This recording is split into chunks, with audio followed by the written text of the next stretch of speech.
દર્શક મિત્રો, ટીવી18 ન્યૂઝમાં આપનું સ્વાગત છે। ટીવી18 ન્યૂઝ ગુજરાતની પળે પળની ખબર ધરાવતી ગુજરાતી ન્યૂઝ ચેનલ છે। હવે જોઈએ મુખ્ય સમાચાર। અમરેલીના જાફરાબાદમાં બે મકાન પર કડાકાભેર વીજળી પડી, જુઓ ચોંકાવનારા દ્રશ્યો।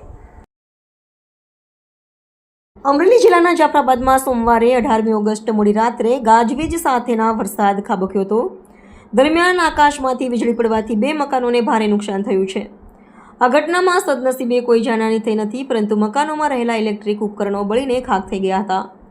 જાફરાબાદ શહેર અને આસપાસના ગ્રામ્ય વિસ્તારોમાં સોમવારે બપોર બાદથી જ વાતાવરણમાં પલટો આવ્યો હતો અને કડાકા ભડાકા સાથે ધોધમાર વરસાદ વરસ્યો હતો। આ દરમિયાન મોડી રાત્રે શહેરના ખોડિયારનગર કોળીવાડ વિસ્તારમાં રહેતા બે મકાનો પર સીધી વીજળી પડી હતી। વીજળી પડવાના કારણે બંને મકાનોની અંદર રાખેલા ટીવી, એસી, પાણીની મોટર અને ઘરનું ઇલેક્ટ્રિક વાયરિંગ સંપૂર્ણપણે બળી ગયું હતું। આ ઘટના બાદ તાત્કાલિક સ્થાનિક લોકો અને તંત્રને જાણ કરવામાં આવી હતી। ઘટનાની ગંભીરતાને જોતા જાફરાબાદ મામલતદારની ટીમ તરત જ સ્થળ પર પહોંચી હતી અને નુકસાનનો અંદાજ મેળવવાની કામગીરી શરૂ કરી હતી। હાલમાં તંત્ર દ્વારા આગળની કાર્યવાહી હાથ ધરવામાં આવી રહી છે। ટીવી18 ન્યૂઝ ગુજરાતી, અમરેલી।